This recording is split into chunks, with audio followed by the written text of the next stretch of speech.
published in the 21st century. My microlith I saw just so you can't see. Your agreement to come in peace is what makes this a safe place for all of us to breathe. So that you don't forget the importance of having a committed discipline, I want to share with you a little parable I wrote.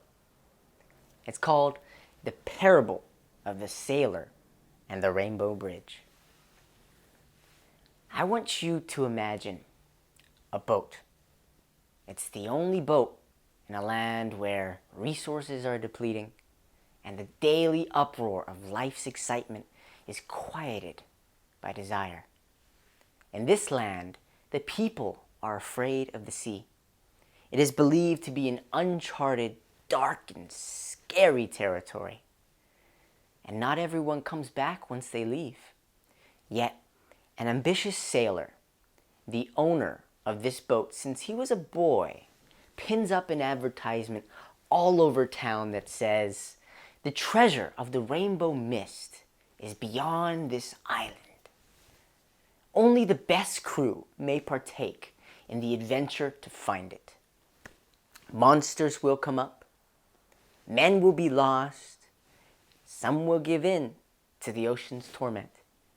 But those that are committed to the end will live to see it."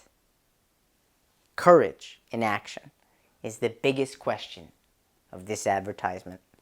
That which is bravery. So, the young man gathers his crew. Hundreds apply, and only 30 show up on the day of departure. They say they are willing to bear the burden without certainty of an outcome. Knowing this, the young man smiles.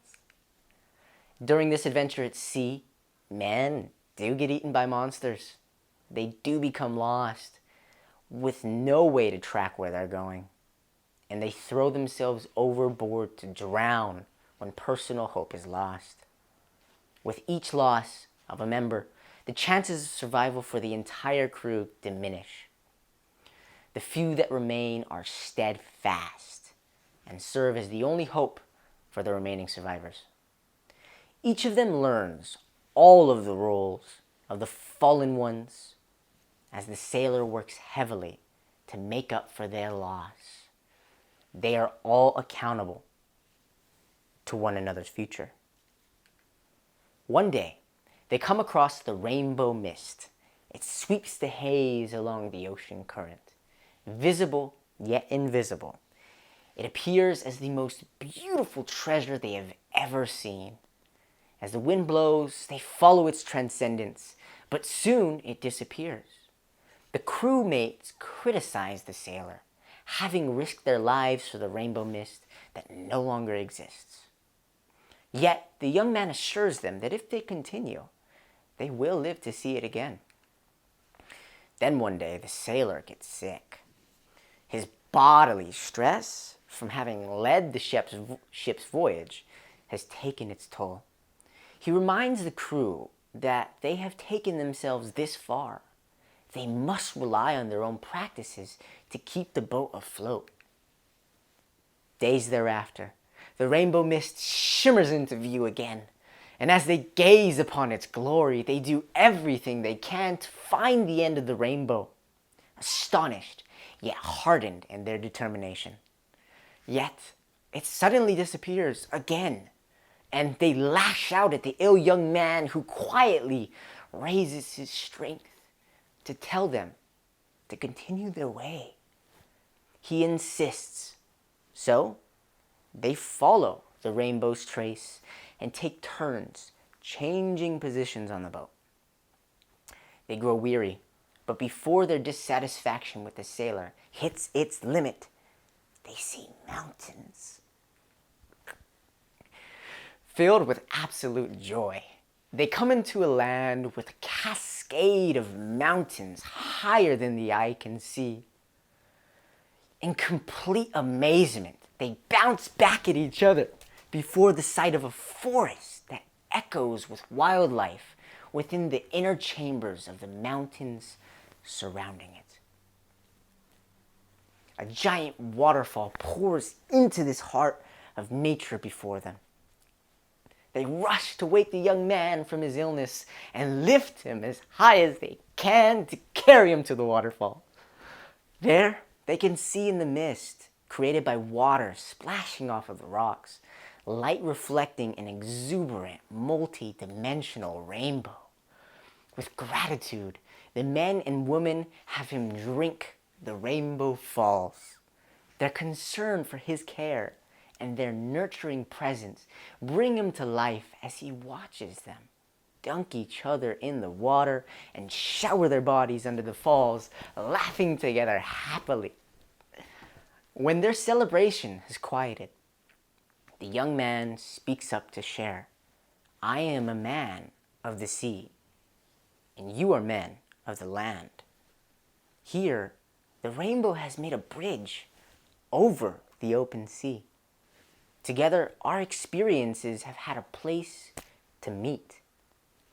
Now, you may work the land and start a family, or even sail back to bring our people to a new home. But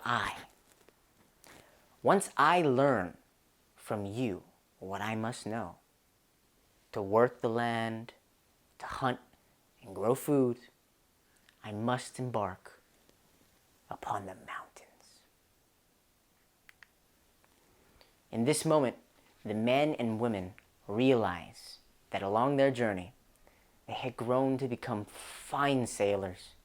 They'd survived monsters, overcome their fear of the mysterious open sea, and lived to see the rainbow mist, which brought them a new home. It wasn't finding the mist that mattered, but it was the process of learning how to appreciate the journey, and the discipline developed in having the commitment to see it through. That dedication gave them a new start, hope for their loved ones, and the unthinkable dream of daring to do it again. But this time, showing others the way. What lay in wait in the mountains beyond them was another adventure, one that wouldn't have been possible had they not dared to be brave. Just like the men and women on board that boat, what I want to share with you is myself as a tour guide. Someone who has been there and done that, but will continue to challenge himself along the journey. You'll overcome the monsters inside of you and learn to pay attention to your emotional compass's internal guidance system, rather than ride the tide of external influences. Take on roles you've never experienced before and experience pain that will make you want to quit. But if you stay the journey, you'll learn that success is the journey, not the destination. And the reward in being able to share your experiences can multiply the benefits in your life and the lives of others around you. Everyone's experience will become relevant and meaningful in connection to yours, no matter how rare or common these experiences may be. You may even come out of this experience showing others how they can experience the same. To connect with people and give support, love, and guidance as to how we can lead ourselves joined together as sovereign human beings. That's an accomplishment. Ultimately, you will fall in love with the process. The process you brought out of yourself that can transmute your pain and transform it into wisdom.